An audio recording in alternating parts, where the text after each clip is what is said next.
This episode of Harvey Brownstone Interviews is brought to you by the Harvey Brownstone Talk Show Blend Coffee, available at hollywoodblends.com. Everyone's saying it's the best coffee they've ever tasted. Why not give it a try and see for yourself? Hello, everyone. I'm Harvey Brownstone, and today's guest is a highly accomplished, award-winning jazz pianist, music director, and vocalist whose singular repertoire is a mix of standards, reimagined pop classics, and his own original songs, all delivered with a distinct New Orleans jazz vibe. His first 5 albums are all instrumental: Muskoka, Jim Clayton's Greenhouse, Songs My Daughter Knows, and Lenny Jumps In, both of which scored high on North American jazz radio charts, and 2 collaborations with guitarist Andrew Scott entitled August and So Nice, winning Best Jazz Recording at the Canadian Urban Music Awards and twice winning Group of the Year at the Canadian Smooth Jazz Awards. And his brand new album, Look Out, marks his vocal debut.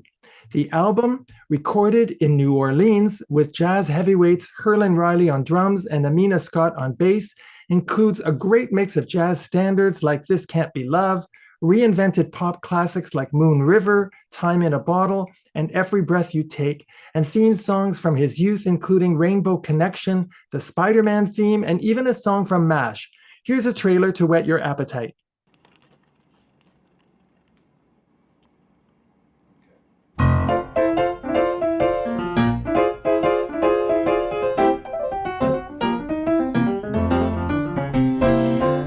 This can't be love because I feel so well. No sobs, no sorrows, no sighs.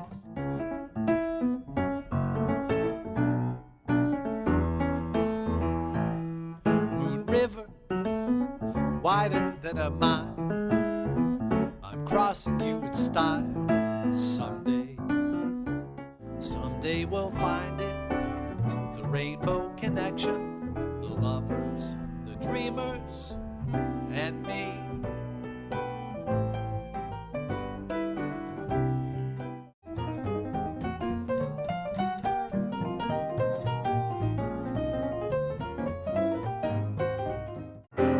No cares for me, I'm happy as I can be.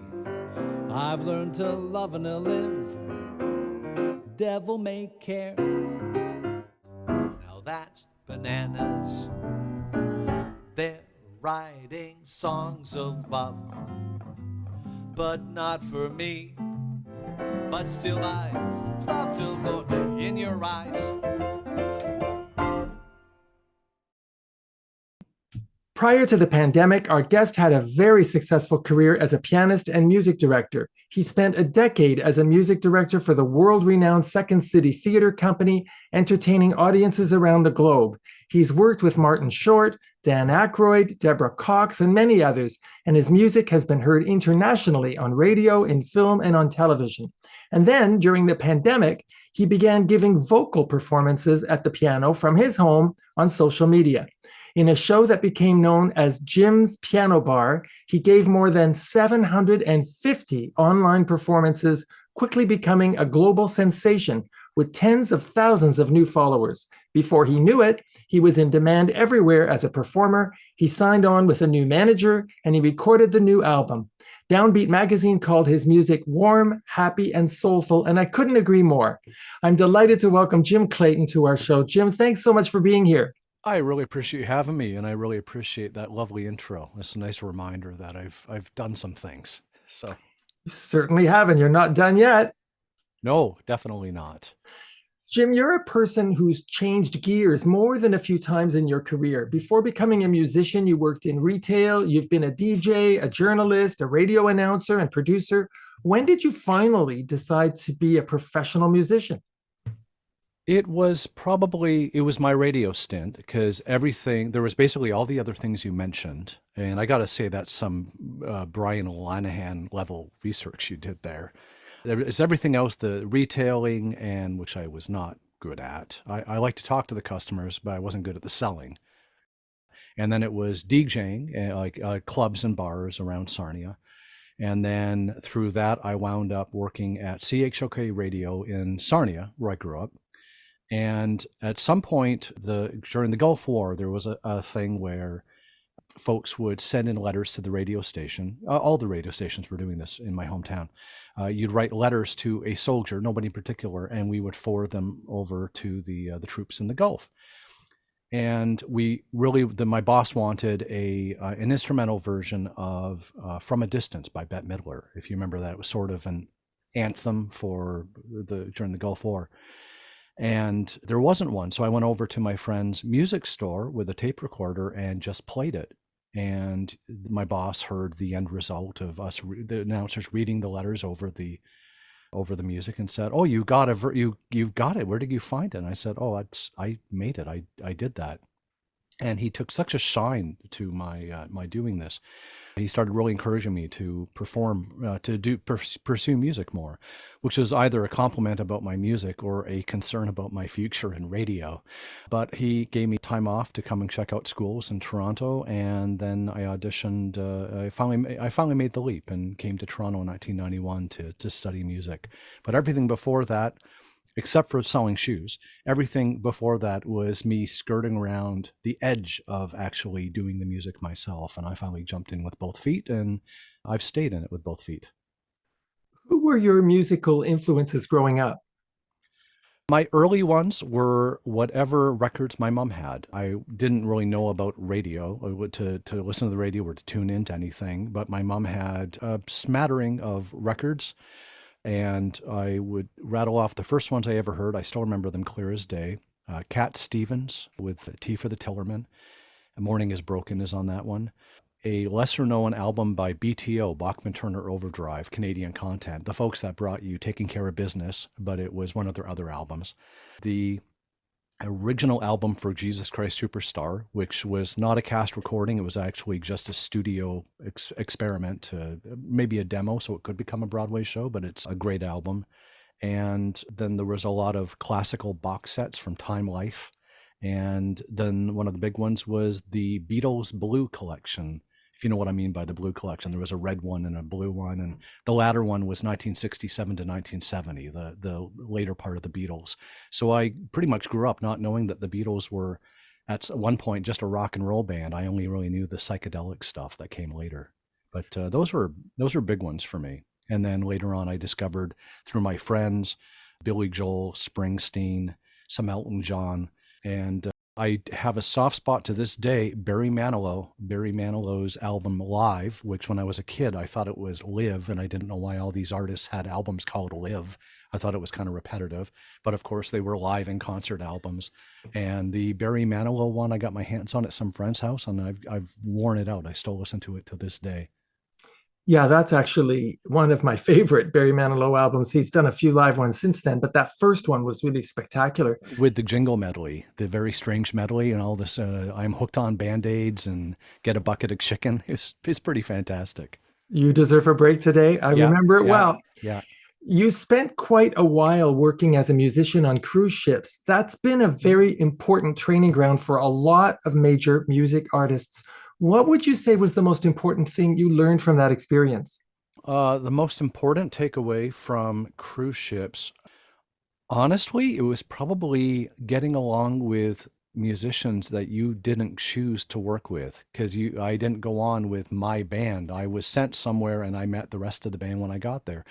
Because we weren't a dance band. I played in the show bands that backed the after dinner, before midnight buffet, mini Broadway productions. And there was a lot of different personalities. There was a lot of political arguments at dinner. And there was a lot of, you're being angry with your cabin mate, which makes life difficult. So yeah, I definitely learned to just pick my battles, let things slide, let more stuff roll off my back. It's close quarters. It's a strange little biosphere working on a cruise ship. Musically, I think it was great for me to do that after a year and a half of college, because I was new to jazz. When I moved to Toronto, I didn't know if I was pursuing jazz or if I was going to do commercial music. I thought maybe I would just learn to play better and then move back to Sarnia and teach music and play for events. But I got hooked on jazz pretty quickly. but hadn't internalized any of it. The things they would show me, I still had to consciously think about when I played. And after doing it 7 nights a week for basically a year and a half, 2 shows a night, when I got back to college and sat down, they said, well, let's hear how you play so we can figure out what ensemble to put you in, what classes to put you in. They were pretty pleased because I had internalized. It was like it was the ultimate practice session. They showed me some stuff at college. I went away, really learned it by doing it, and then went back to school and had made a lot of headway. So yeah, personal development and professional development on the cruise ships. You've recorded a few albums in New Orleans, which you consider your second home. Tell me what draws you as a musician to New Orleans. The music's in the water there. I've been on business panels with folks talking to jazz students, and New York always comes up. And, go to New York, hear jazz, go to New York, study.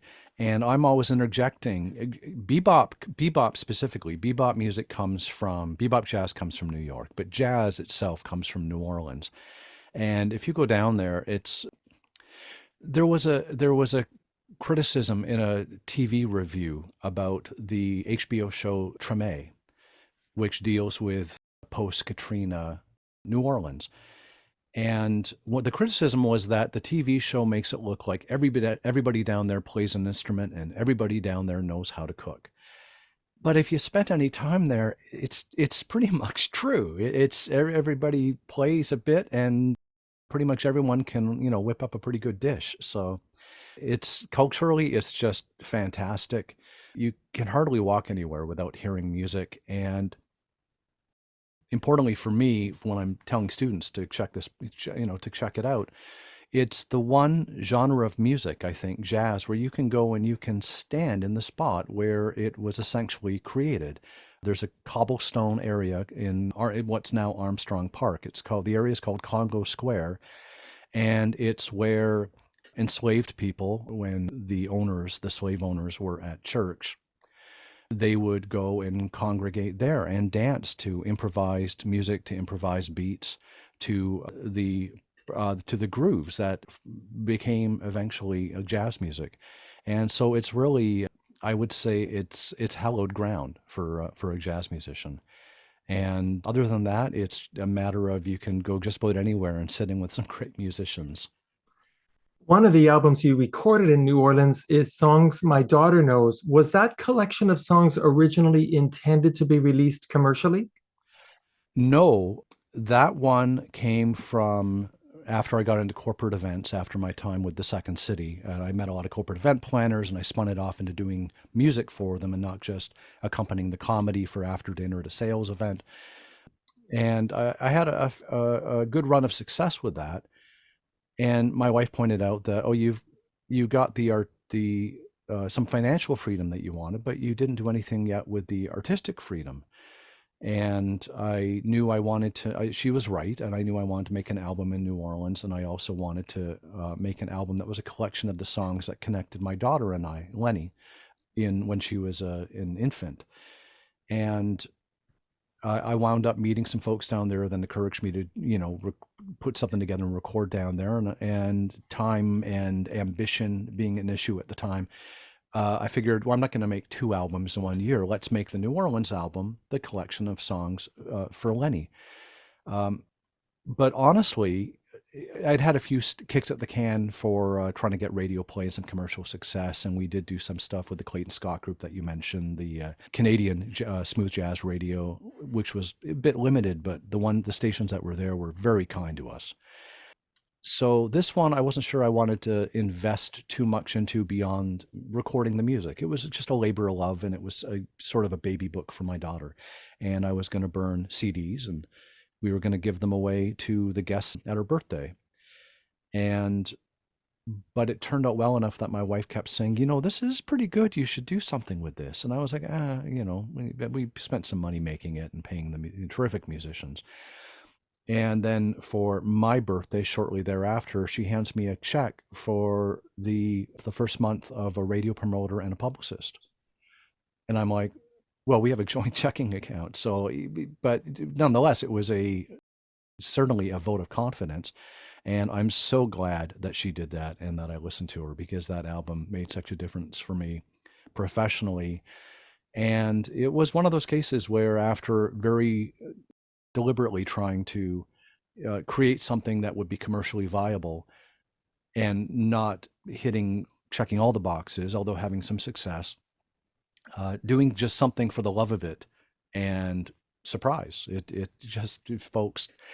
I think folks sense the sincerity, and folks sense artistic honesty, and that album clicked with enough folks that it led to me doing another one a couple years later, Lenny Jumps In, that was more originals but inspired by the people and places my kid loves, and I'm hoping at some point to make it a trilogy, although I'm not sure how we'll do that. Maybe she's 13 now, so maybe she'll curate the repertoire for me, and instead of songs my daughter knows, it'll be songs my daughter chose. Title idea. Oh, there you go. Well, I'm glad you mentioned your 2016 album, Lenny Jumps In. It mostly contains your own original songs. Yep. The album made the top 10 at Jazz Radio. What drives your creativity as a songwriter? I'm not prolific. I don't have pretty much, I would say, 2/3 of what I've written, I've recorded. I have a few tunes that I never got around to recording. And there was actually an idea for a second album after my 1997 debut. I remember I wanted to call it Shift, because I was shifting directions a little bit, and I had all the songs written for it, and then the Clayton Scott Group project came up, and by the time I looked at those tunes again, they seemed like they were in a style that was for me, now 20 years ago. So I still get a kick out of them. I think I've always sat down with a story or a person in mind. It's very rare that it's like I'm noodling and I'm like, oh, that phrase, that lick is a good idea. I know a lot of great rock classics have come out of somebody going, oh, that's a cool guitar phrase, and build a song around it. But for me, it's almost feels like I'm trying to describe somebody. And through instrumental music, that's tough, because, with lyrics, you can really describe them easily and literally. But for me, it was anything from my upstairs, this is a little darker, but my upstairs neighbor in my old apartment passed away, and nobody knew it for a few days. And I wrote a moody tune inspired by realizing that this fellow had been passed away and alone, really like upstairs from me, so like less than 20 feet from me, and had been there for a bit alone. And that really got under my skin, and I ended up writing a moody piece. I presented it to the group that did my first CD, and they liked it. And then when I explained it, the sax player didn't want to play it anymore. They said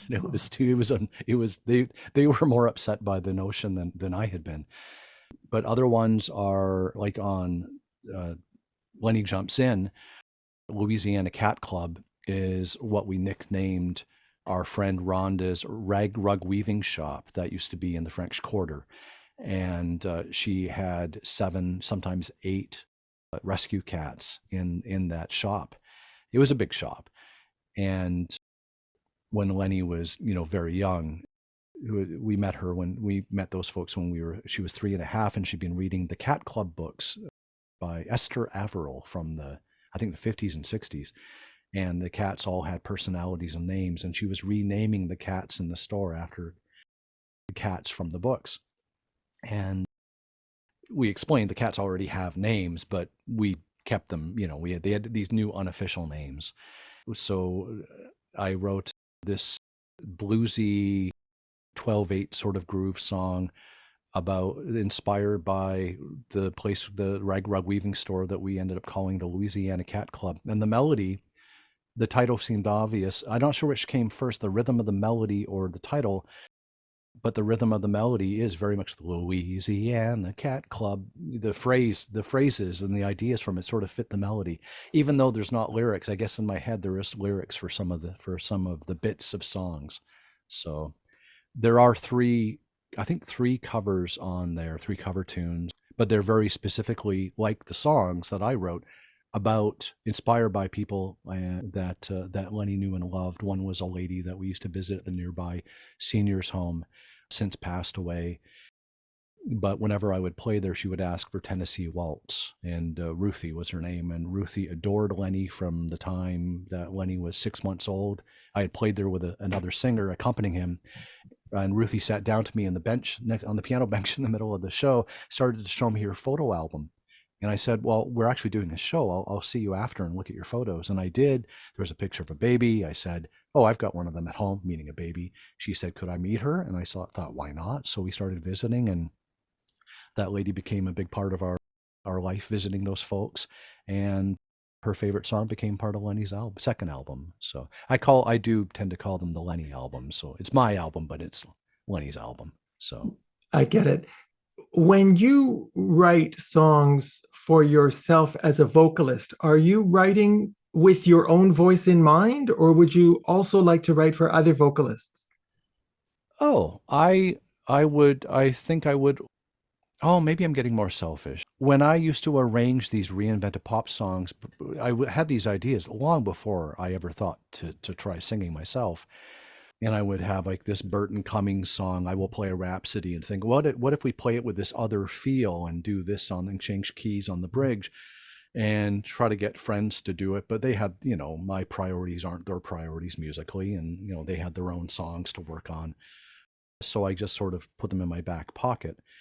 Writing lyrics for me I have written some stuff since I started singing, and I thought I might have an original to put on my brand new album, but I wasn't confident that it held up against some of these classics that I was doing, so I'm still working on it. I've written lyrics. Other than that, it's basically been comedy lyrics for like corporate song parodies and opening numbers for the Second City National Touring Company, things like that. I've been very shy about being in the forefront up until I started singing. I was always the accompanist, always in the background, happy to be somebody's music director and put things, offer things for their own show. But maybe it's because, I'm sort of late to the game as far as being the center of attention, being the entertainer. But I have to say, if I came up with any good song ideas, I think I would keep them for myself at this point. I may come around, it may come full circle, but right now I kind of want it all for myself. Well, that may change as you develop more and more confidence in your songwriting.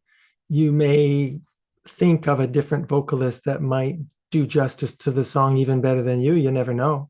Yeah, it's some of my writing in the past has had a large melodic range. Like it's not like a small, simple little like Happy Birthday. It's not all in with the 5 notes. It's got a fair spread. And whereas being a newer singer and also being a baritone, I don't have some of the ideas have a more soaring range, and I'm not the sort of singer that croons. I don't hold notes for a long time and just sit in the moment holding a note. I tend to sing the idea and then noodle being a jazz player. So there are, like, if I was to write a big power ballad, I would definitely hand that off to a different sort of singer. Yeah, there's ideas kicking around out there that I'm probably going to have to pass off at some point. Now, if there's such a thing as a comedy musician, you're the guy. You spent a decade as music director with the Second City. You've worked with cast members of SCTV, Saturday Night Live, Whose Line Is It Anyway, Mad TV, Kids in the Hall. Do you like to incorporate humor into your live shows?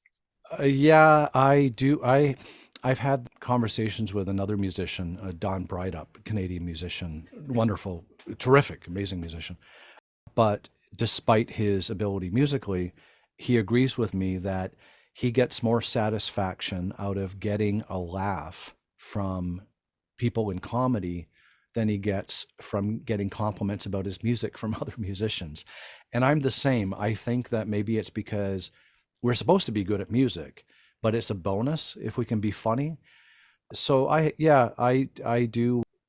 If I think about like my last couple of live shows in front of a lively audience, I probably, my mind gravitates to when I got a laugh as much as when I got applause for a solo or for a song. It really is very satisfying to get the laugh. And I've been writing quite a bit lately, and when I run the pieces by my wife to see if they need editing, And when she writes back that she laughed out loud for real at a certain phrase, that's my happy place. Yeah, I wonder. I wonder sometimes if I've got my priorities mixed up, but I just love comedy with a passion. So if I could have had any other job other than what I'm doing, I think I would have wanted to be in a writer's room, helping to write the monologue for one of the late night talk shows, or for a Weekend Update on Saturday Night Live. So, but Who knows? It could happen. Yeah, it could happen.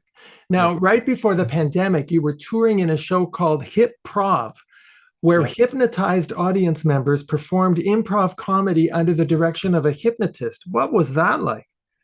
That was amazing. It was so good that there would be comments on Instagram when the photos that were put up after shows, people going, yeah, those audience members had to be plants. But they weren't. The hypnotist was Assad Mekki, who's extremely good and charisma on stage for days. And the improv comedian was Colin Mockery, who you might know from Who's Line.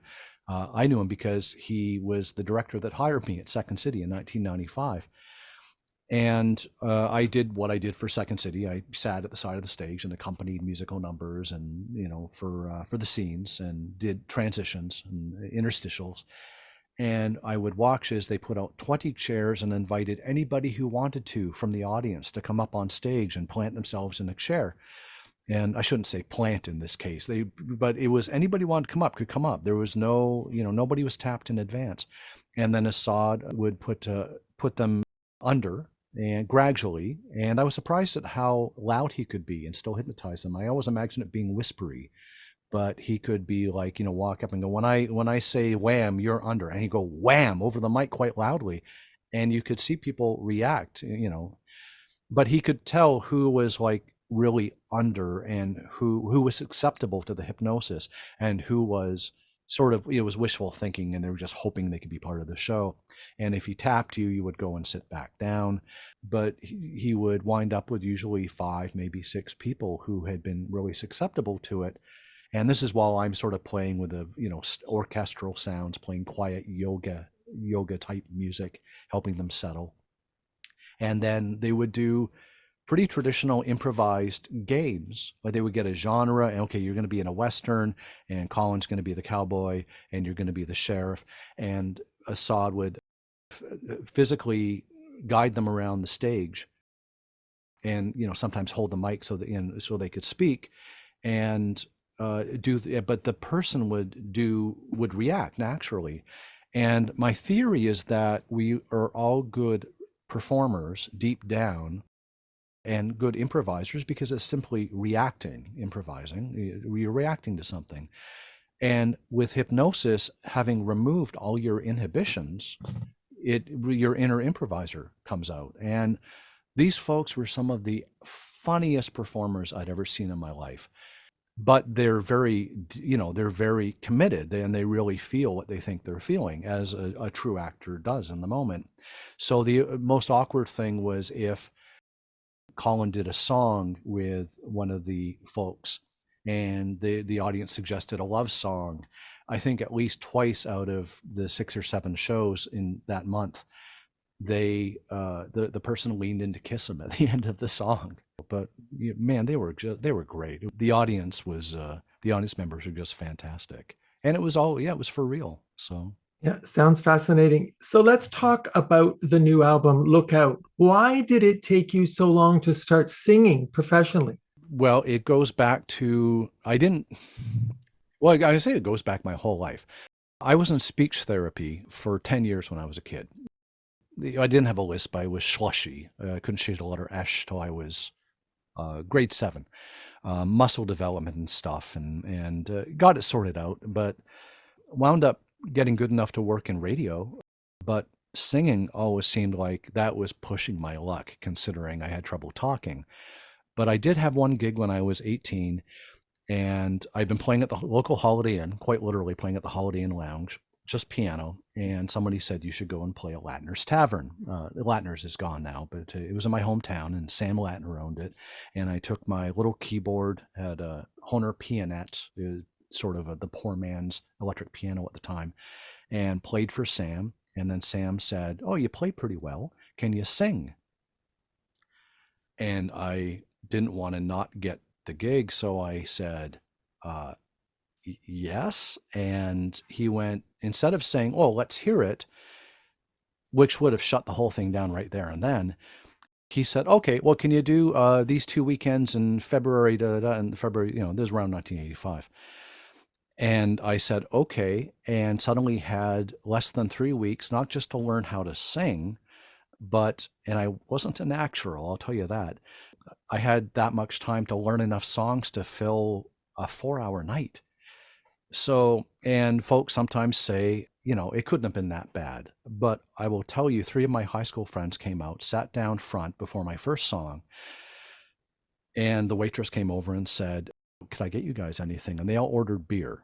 They're underage, but they all ordered beer just to try their luck. And the waitress said, okay, great, and went away to get them beer. So these 3 high school boys, like grade 12, if they will stay, they get beer. That's pretty good incentive for a high school kid. I do the first song, and before the waitresses brought them their beer, they get up and say, hey, see you at school, Jimmy, and they left.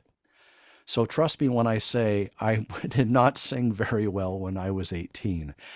And I got through I got through the weekends at the encouragement request of Sam Latner, the owner. I started doing a lot more instrumentals, but I still kept singing. I don't know where I got the nerve or the obliviousness. Took a couple lessons from somebody, thought maybe I could get better at this, and then sang Barry Manilow again.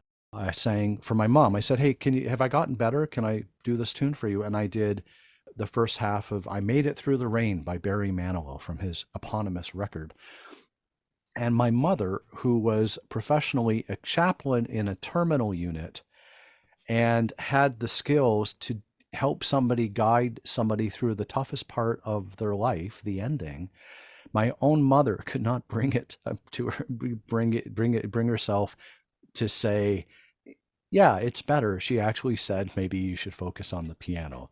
So not my favorite thing to hear, but honestly, it was that rough. And in my family, you do what comes natural. You don't usually, none of us kids wound up doing anything for a living that would surprise you. We all do what came naturally, and that didn't come naturally. So I thought, okay, well, moving on, we'll do something else. And I did not sing for 30 years. And then it was sort of my midlife crisis. I was 49 and wanted to try it, and at least to just sing for those folks at the seniors home in the neighborhood I mentioned. And my friend Louisa said, well, come on over. I've been listening to you talk about it since your 40th birthday. Now you're turning 50. I don't want to listen to you talk about this at your 60th birthday and still not have done it. So get over here right now. And that was my first voice lesson in 30 years. And by my 50th birthday, I had actually started performing at the seniors home. Do you wish you had started sooner? I do, but I like where life took me. I like how things wound up, and I worry sometimes, I wish I had done this, I wish I'd done that. But if I had done this or that, maybe I would have wound up in a different job. I mean, the circumstances of me not singing and me liking comedy and the way my personal life went wound up very much leading me to do music for comedy, winding up at Second City. I met my wife there. So my life would have been awfully different. So, sometimes I think, and my wife says this too, you do things when you're ready. You do things when you come to it. If I had tried singing 10 years earlier, maybe I would have I was a different enough person. Maybe I wouldn't have kept trying even after the first few tries weren't great. I think having a child, having my daughter, has made me hang in there more, working on things. And one of my favorite things, by the way, even if nothing had come professionally of me trying to learn to sing, and my family, watched the process, saw the sausage being made, and, knew that my wife's a good vocalist and has a great ear. And, will tell you at the beginning, she wasn't sure it was going to work out. But my daughter saw me trying. And one day when she was about 7, I think, or 8, she came and asked if she could maybe get an online lesson in drawing. And we said, of course. And she said, yeah, I'm not very good at it, but I think I could be.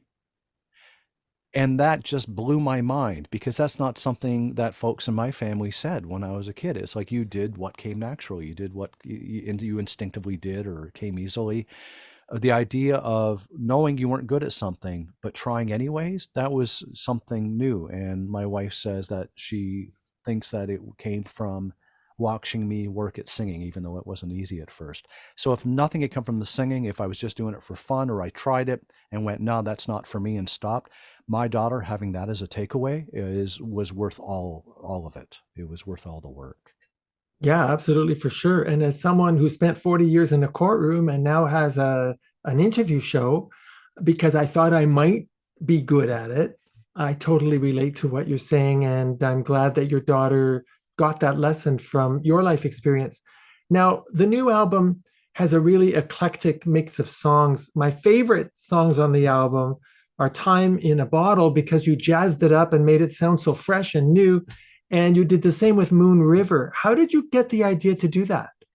Moon River, I've been playing from before I played jazz. When I played at that Holiday Inn when I was 17, I didn't know enough songs. I mean, I knew the songs from my piano lessons. I knew a few Billy Joel tunes, Elton John tunes, but you've got to fill an evening. And at the music store, they had one of those 1001 favorite song books where it's a lead sheet. If if you're into music, it's just the melody and the chords and the lyrics. And then you just come up with your own arrangement, but you've got enough information to fake it. That's why they call them fake books. And Moon River quickly became a favorite. I hadn't seen Breakfast at Tiffany's. I didn't know anything about Henry Mancini. Now I have a friend whose PhD is in the music of Henry Mancini. So I've heard a lot about Henry. Oh, by the way, the Moon River, the arrangement that starts off sort of New Orleans funky, that was from hearing a fellow named Bob Dorough do his version of it solo. And Time in a Bottle, I heard there was a fellow in my hometown, Sarnia, Mark Blaney, for sure, was one of the folks that I would hear doing it when he'd play at the pub. And I think my friend Cliff Erickson, another performer from Michigan, also did it. So this tune was in my head, and I didn't actually start playing it until during the online piano bar. And my friend Gary requested it, and I'm like, oh yeah, I remember that tune. And I played it. I'm like, oh, it's a minor. It goes minor and major. There's different sections of the tune, and the minor. It was really easy to play for me because as soon as I started playing the minor section, I'm like, oh, it's the chords from My Funny Valentine, and the major part is the chords from Piano Man. So I just really had to learn the lyrics, and of course, I like to put my own spin on these things, and I think I'm a bit defensive about being a jazz musician and not being a pop musician. I don't want to say it's some kind of snobbery, but about the music, because it would be silly to be, because all the jazz classics, the Great American Songbook, when they first came out, were popular music. They were the pop music of the day. But it's about the way that you play this stuff. So if somebody requests a pop song at one of my gigs, I tend to find ways to reharmonize it, more jazz chords, and often change the feel. But Time in a Bottle was already a waltz, and giving it a bit of a swing feel and making it a jazz waltz was just instinctive. There's a lot of extra chords in there for the solo. I play better. I play better solos, I think, with things with more chords than with fewer chords. But it's that one. I love hearing how much people like that arrangement. It was the first song to get played on the radio off that album. It turned out that its radio debut on a friend's show in Toronto was the day before the 50th anniversary of Jim Croce's passing. So that was an odd little coincidence. But the song itself is the most recent addition to my repertoire that's on the album. Everything else I've been playing longer, and that one I just picked up during the live streams and thought of it when I was picking songs for the record and thought it would be a good fit. And it just makes my day to hear that somebody likes that particular tune. Oh, I love it. What's been the audience reaction to the album so far? Folks have been really kind about it, and it's airing here in Canada. Jazz FM in Toronto, Canada's only full-time jazz station, added it, which was a relief because it being your vocal debut and vocals being more polarizing, like the sound of a piano, what's not to like, but different people's voices. So I wasn't sure if it would click with the folks there, and it did, which was really nice. And Lila Bialy's show on CBC Radio, they've played the tune Everybody Wants to Be a Cat. It was sort of a theme segment with other songs, like Holly Cole's version of Alley Cat came before it. I liked that. And then the feedback, I love hearing people's favorite songs, like which are the tunes they connected with, because it's quite a variety. But again, Time in a Bottle gets mentioned an awful lot. But being as, again, late to the party with the singing, hearing people talk about the vocals like it's just part of what I do now, as opposed to, he plays piano and it happens to sing a bit. It's getting, the balance is shifting. I mean, I'm certain I'll always be a much better piano player because I've been doing that since I was a kid. But it's nice to hear that folks are liking it. So, well, you know how to pick songs that are right for your voice.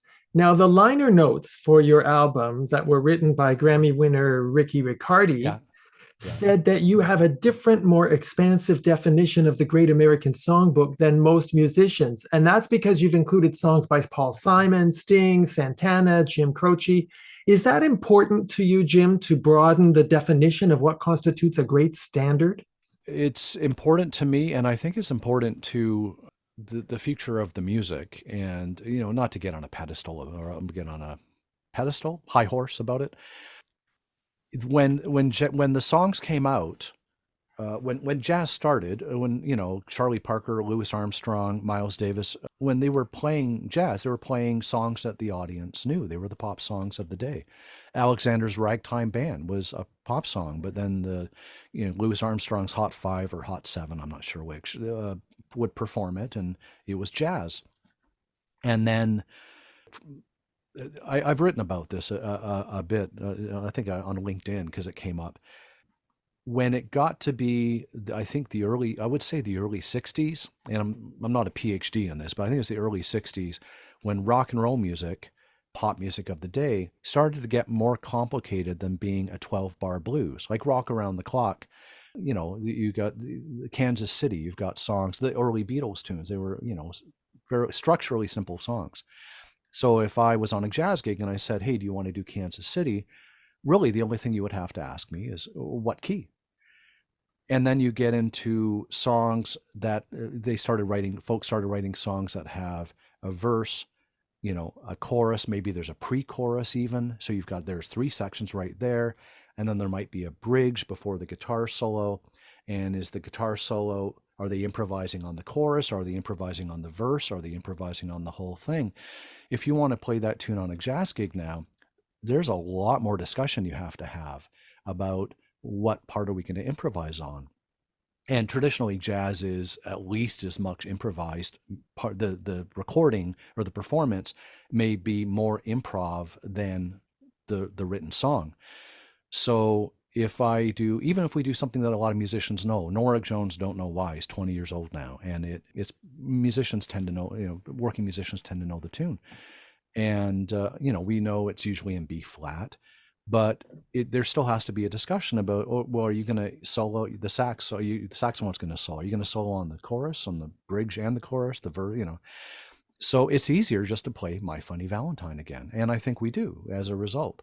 So when I go to the studio and say, hey, can we record You Can Call Me Al? I have to have a chart, and the chart has to say how many times we're going to do the verse.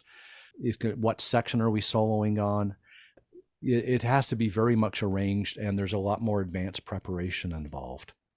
And I think that's why the pop music of the day became less of being the repertoire of the jazz of today. There was a Herbie Hancock album in the 90s called The New Standard, some wordplay there, and he was doing songs by the Beatles, Nirvana, Prince, Don Henley from the Eagles, some other songs. And I thought maybe that would be, Herbie's an important musician, maybe that was the beginning of a new trend, but it didn't really stick, and that album's not even regarded in his top albums. So yeah, you got to do more homework, and you got to do more preparation if you're going to do today's pop music on a jazz gig. So that's why we have the standards. I think that your concept of expanding the notion of what is a standard is a very good one, because you're introducing well-known pop songs in your own jazzy style, which makes them sound new again. So, which brings me to my next question. Have you thought about what you want to do for your next album? I would like to do standards. I mean, Gershwin and Rodgers and Hart and Irving Berlin, but not just the standards that the way we know them. It's a specific thing. It's that these songs come from they come from Broadway shows, for the most part. The songs that come from the Broadway shows, jazz musicians tend to not play the verse, the bit of music, as I explain to audiences when I do them, the bit of music that gets you from the dialogue into the song. It's like you ease into the music, and then there's the song that we all know. They're writing songs of love, but not for me. But before that, there's like 16 or 24 bars of music with lyrics that sets up the song that we all know. Now, that part of the song's often, the verse is often a different tempo and sometimes a different key than the most familiar part of the song. And jazz musicians tend to cut that and not do it, because you usually, when you're soloing, you loop the part of the chords of the standard, the best known part of the song, so that you can solo endlessly. I say endlessly, but some of us do, and just improvise over that over and over. And that the verse doesn't fit into that plan, so it doesn't get done. Some vocalists do it because it's great lyrical content, and I love them. And I like knowing what the plot was in the show, what character is singing it, what they're singing about. Sometimes that affects how you approach the tune, because it's like, oh, you think that's a happy little song because everyone's been playing it fast all these years, but it's actually bittersweet. So the verse, I'd like to do a record of standards, that most of which I think a jazz audience would already know, but do the verse that a lot of them might not even know. And sometimes the verse isn't even something that has been recorded very often, and sometimes I think not at all, because when the movie musicals came along, they were still hiring Broadway types to write the songs, but the producers kept cutting the verse. So if you know the movie Picnic, Moonglow comes from that. Moonglow has a verse. It's not in the movie. It's not in the source material, but they did write it. So if you can find the old-timey sheet music, you can find the verse. And I find that stuff fascinating, and I like singing them. So I'm thinking that might be the next thing I do. Sounds like a good idea to me. It's certainly something that nobody else has done other than Michael Feinstein. I know he's done that before. Feinstein, if I'm looking for a verse, I go to Feinstein, and then I go to Bobby Short, and Bobby Short hasn't done it.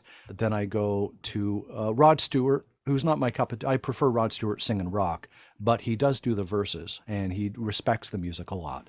And if not them, then of all places, I got to say, there's a few albums by Seth MacFarlane, the creator of The Family Guy, a rather ribald comic type, but he loves singing jazz, and he's got some big band albums, and he's a great singer. One guy should not be that good at that many things, but he is. And he does the verses. Seth MacFarlane is how I learned the verse to Almost Like Being in Love, which I only knew as a Nat King Cole tune before. And then I learned the verse from Seth MacFarlane.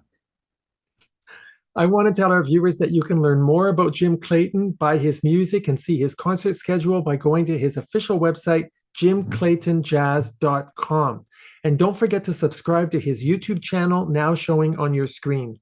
You can also read his blog by going to jimclayton.substack.com.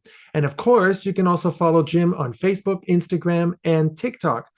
Well, Jim, it's been a pleasure meeting you. I wish you the best of luck with the new album. Thanks for all the great music. Thank you so much for taking the time to appear on our show.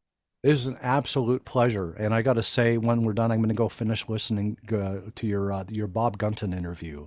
I was thoroughly enjoying that. Oh, thanks so much. I loved him. Our guest has been the wonderful jazz musician and vocalist, Jim Clayton.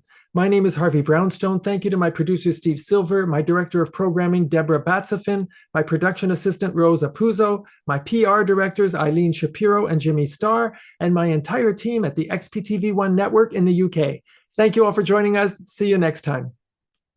Thanks for watching. Be sure to check out all the great interviews on the Harvey Brownstone Interviews YouTube channel. Don't forget to subscribe and ring the bell to be notified when new videos are posted.